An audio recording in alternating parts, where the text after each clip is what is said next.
የማቴዎስ ወንጌል ምዕራፍ 21 ቁጥር 1 እስከ 16 ጌታ ኢየሱስ ወደ ኢየሩሳሌም በቀረበ ጊዜ በደብረ ዘይት አጠገብ ወደምትገኘው ወደ ቤተ ፋጌ ደረሰ።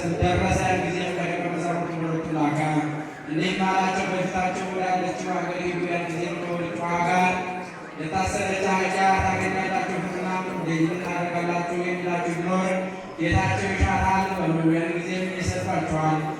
ይህ ሁሉ የሆነው በነቢይ የተነገረው ይፈጸም ዘንድ ነው። የጽዮን ልጅ እነሆ ጻድቅ የዋህ ንጉሥ በአህያይቱና በውርንጫዋ ላይ ተቀምጦ ወደ አንቺ ይመጣል በሏት። ደቀ መዛሙርቱም ሄደው ጌታ ኢየሱስ እንዳዘዛቸው አደረጉ። አህያይቱንና ውርንጫዋን አመጡለት፣ ልብሳቸውንም በላያቸው ተዘጎዙ። ጌታ ኢየሱስ በእነርሱ ላይ ተቀመጠ። ብዙ ሕዝብ ልብሳቸውን በመንገድ ላይ አነጠፉ፣ ሌሎችም ከእንጨቶች ጫፍ ጫፉን እየቆረጡ በመንገድ ያነጥፉ ነበር። ሕዝቡም ግን የቀደሙት የተከተሉትን ሆሳዕና ለዳዊት ልጅ በእግዚአብሔር ስም የሚመጣ የተባረከ ነው፣ ሆሳዕና በአርያም እያሉ ይጮኹ ነበር። ጌታ ኢየሱስም ወደ ኢየሩሳሌም በገባ ጊዜ አገሪቱ በሙሉ ይህ ማን ነው እያለ ታወቀ። ሕዝቡም ይህ ከገሊላ ከናዝሬት የወጣው ነቢይ ኢየሱስ ነው አሉ። ጌታ ኢየሱስም ወደ ቤተ መቅደስ በገባ ጊዜ ሰማይና ምድር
የማይረሳ አባትና አምላክ ነውና በቀጠሮናው በሰዓቱ ጊዜ ነቢያት የተናገሩትን ትንቢት ለመፈጸም ኢየሩሳሌም ሆይ አንቺ ኢየሩሳሌም ሆይ ንጉሥሽ የዋህ ሆኖ ትሑት ሆኖ በአህያና በውርንጫዋ ላይ ተጭኖ ወደ አንቺ ይመጣል ብሎ ነቢዩ የተናገረውን ትንቢት ዛሬ በኢየሩሳሌም ከተማ ከቤተ ፋጌ 2 አህዮች የታሰሩትን አህዮች ፈተው አምጥተውለት በአህያይቱና በውርንጫይቱ ላይ ተቀምጦ ጌታ ዛሬ ወደ ቤተ መቅደስ የገባበት ዕለት ነው።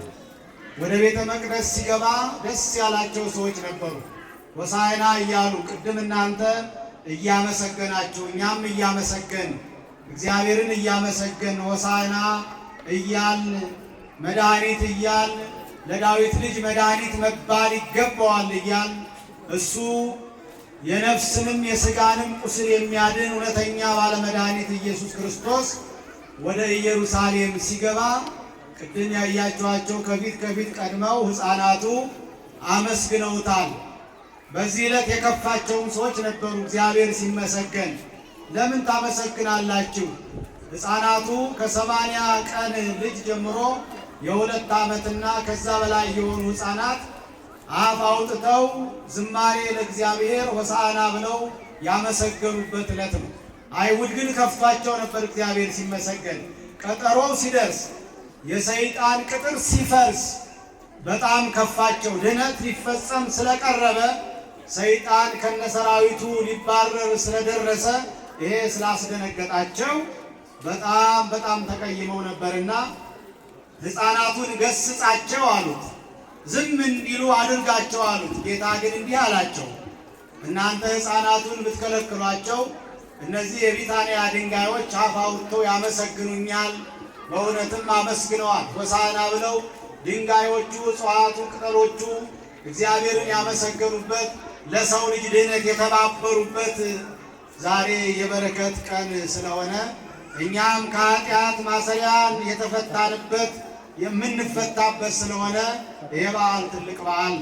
ሁለተኛው በዓል ደግሞ ዓለሙ ሁሉ የዳነበት ኢየሱስ ክርስቶስ የእኛን ኃጢአትና በደል መተላለፍ በራሱ ላይ ያኖረበትና ኃጢአታችንን ሁሉ ያስወገደበት ትልቅ የበረከት ቀን ስለሆነ እንኳን አደረሳችሁ። እግዚአብሔርን አመስግኑ በደንብ ሁላችሁ።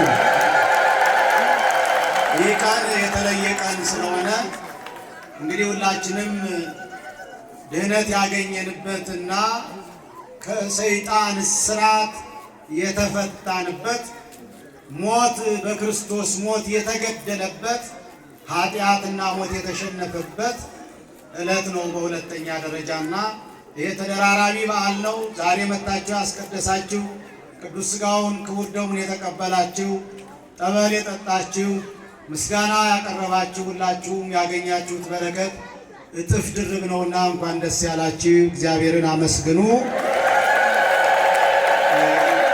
የመጨረሻውን ጸሎት ከመጨረሳችን በፊት እዚህ ጋር አንድ ውዳሴ ማርያም፣ ይሄ ማለት በጣም ጥሩ ውዳሴ ማርያም ነው፣ ዝም ብሎ ሳይሆን ከዚህ በፊት ብፁዕ አቡነ ኤልያስ አርስትከ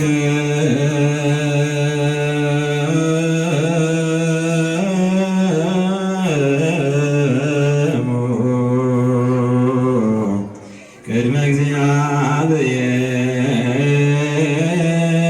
እግዚአብሔር አምላክነ በደገብሮ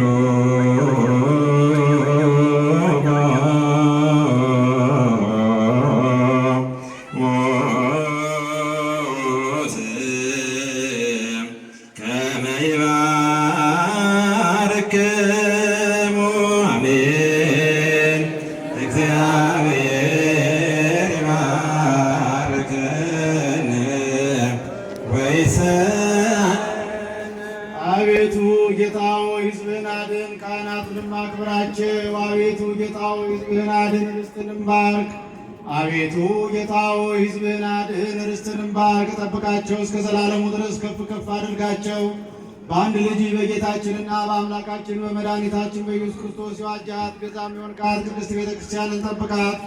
ለነገሥታትና ንጹሕ ለሆነ ሕዝብ ማደሪያ ትሆን ዘንድ የጠራት በዚህ ክብርት ቤተ ክርስቲያን መጥታችሁ ተሰብስባችሁ የጸለያችሁ የጌታችን የመድኃኒታችን የኢየሱስ ክርስቶስን ሥጋውን የበላችሁ ደሙን የጠጣችሁ በማወቅ ወይንም ባለማወቅ የሰራችሁትን ኃጢአታችሁን ያስተሰርይላችሁ። ሥጋ መለኮት ስለሚባል ሥጋው፣ ደመ ሕግ ወሥርዓት ስለሚባል ደሙ ባለፈው ይቅር ይበላችሁ፣ በሚመጣውም ይጠብቃችሁ ለዘላለሙ። ኩኑ ብፁዓነ ወንጹሐነ እምኃጢአት ወኩኑ ድሎ ለመንግሥተ ሰማያት አቡሁ ለመንፈስ ቅዱስ እግዚኦ መሐረነ ክርስቶስ። በእንተ እግዝእትነ ማርያም ከማሁ በአልዮ በነቢብ በገብር የተሰራ ኃጢአት ማይሰራ ኃጢአትን ሁሉ እግዚአብሔር ይፍታ። እግዚአብሔር ከሁላችሁ ጋር ይሁን ጋራ አሜን። እግዚአብሔር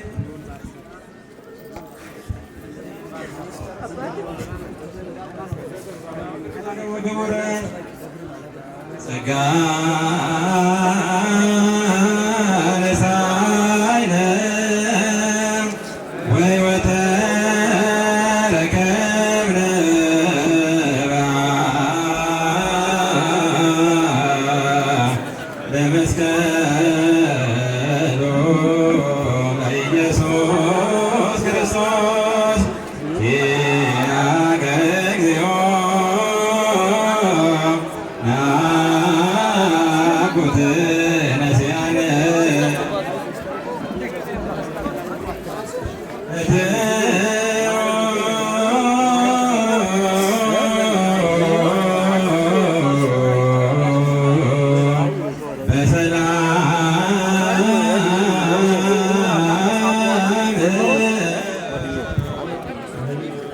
እግዚአብሔር ይባርካችሁ ይቀድሳችሁ ፊቱን የሚያብራላችሁ። እግዚአብሔር ይባርካችሁ ይቀድሳችሁ ፊቱን የሚያብራላችሁ። እግዚአብሔር ይባርካችሁ ይቀድሳችሁ ፊቱን የሚያብራላችሁ። በሰላም ወደ ቤታችሁ ግቡ። ሁሉ እግዚአብሔር አባዜ ሁሉ ዓለም አምላክ ነው። ወዳጅ ኢየሱስ ክርስቶስ ይባርክ። ወብሩ በኢየሱስ ክርስቶስ